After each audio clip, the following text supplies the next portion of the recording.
Jeep awaits a jump start. More regular reviews of property taxes coming. And logistics hub and industrial park inch closer to reality. This is the Parliament Report. Stay with us.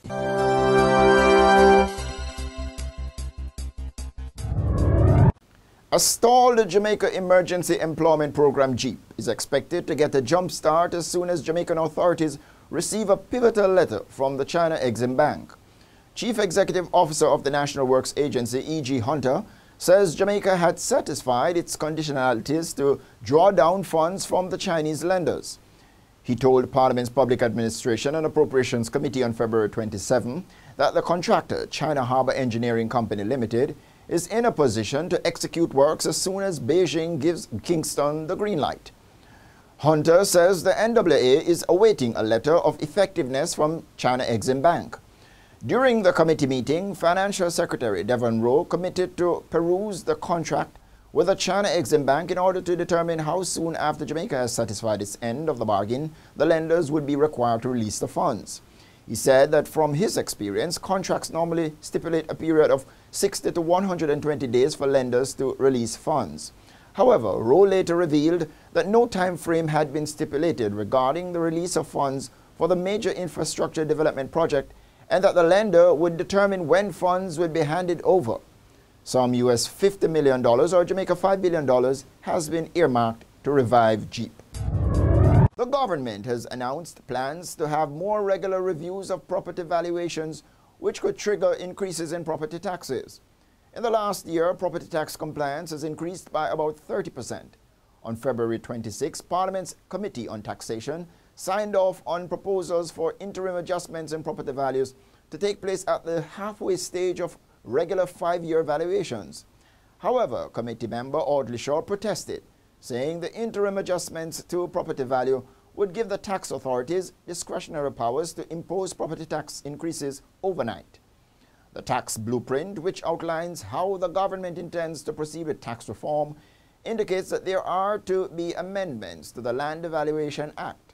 This will facilitate adjustments in property value, which would take into account inflation. Shaw charged that he was not comfortable with this arrangement, particularly against the background of the public sector wage freeze. But Financial Secretary Devon Rowe said the increase in the value of properties would not automatically mean an increase in property taxes. He, however, said it was necessary to keep track of the movement of property values so that property taxes could be more accurately calibrated.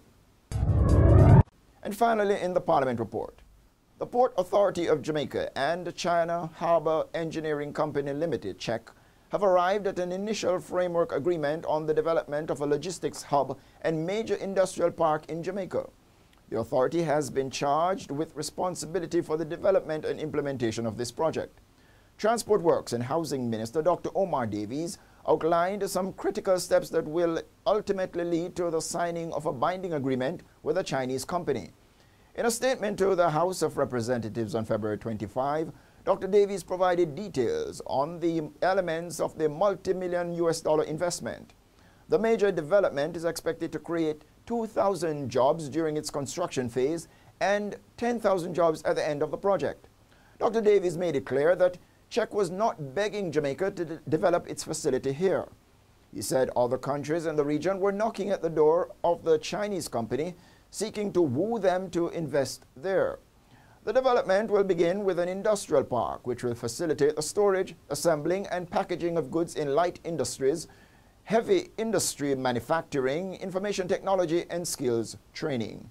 Work will also get underway to develop infrastructure such as bridges, roads, pipelines, and water storage facilities, among others. The technical feasibility study is set for completion by April 2014.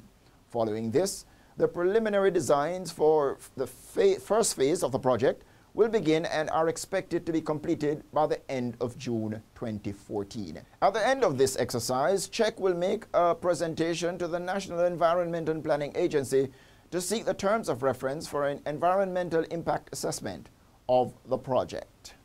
And now for the documents tabled in the House of Representatives.